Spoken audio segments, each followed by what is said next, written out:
So, paano nga ba ako nakapunta rito sa Canada? Nakapasok ako rito sa Canada using visitor visa. Nag-try lang kami ng kapatid ko. In-apply niya ako, sponsor niya.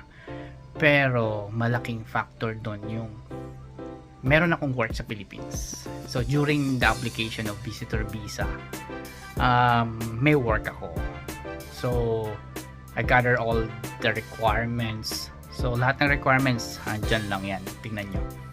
So, yun. Nung na-approve yung visitor visa ko, lipad ako ng Canada with the hopes na ma-take advantage namin yung actually, ang tawag doon public policy ng Canada. Di ba? Meron yun eh. In-extend yun ng up to until 2025. So, itong public policy, ito yung mga taong visitor dito sa Canada, allow silang maghanap ng work kapag sinuwerte sila na makahanap ng work. Pwede nilang i-convert yung visitor visa nila to work permit using an employer. Hindi mo na kailangan lumabas ng Canada actually or umuwi.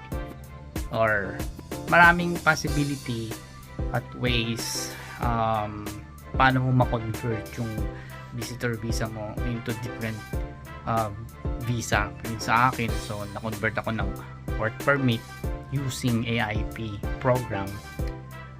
Yung AIP kasi nasa Atlantic Canada yan. So nandito ko sa isang province ng Canada which is part of Atlantic.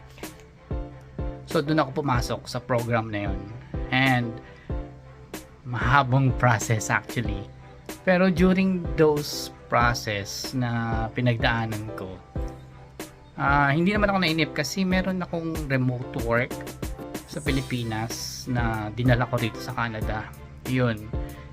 Isa yun sa nagpatatag sa akin na i-overcome yung mga inip, yung tagal ng process. Actually, hindi masasabing matagal kasi dumaan talaga ako sa real process from zero up to ma-build up yung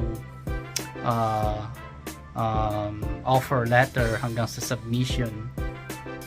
Actually, from posting ng ads hanggang sa ma-approve ako. So, kung yung timeline talagang lahat dinaanan ko. May mga ups and downs, may mga trial and error, maraming sinubukan, nag-failed. Basta meron kaming hinire na agent. Pero nakatulong siya in the sense na nilaid out niya yung lahat ng pathway na possible sa akin. Pero dahil sa delay ng update, lalong tumatagal, nakakainip. So, we decided finally na i-DIY na lang namin. Binayaran namin siya, initial payment. Hindi naman siguro siya nalugi doon.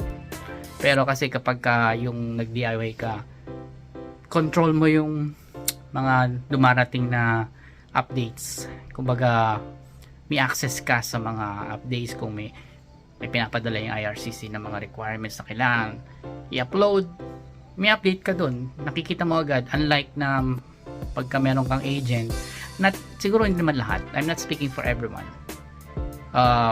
siguro iba nagsisend sila ng real update sa client nila, pero mahirap eh.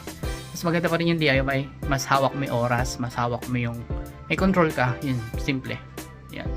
So, yung lahat ng process pwede kong i-share sa inyo, kung ano yung mga pinagdaanan ko, kung saan ako nagsimula, at saka yung kung ano na yung status ko ngayon dito, kung gaano na ako katagal dito sa Canada.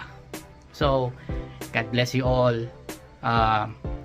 Pa-subscribe naman para magkaroon kayo ng another update. God bless you all. Ituloy mo ang pangarap mo.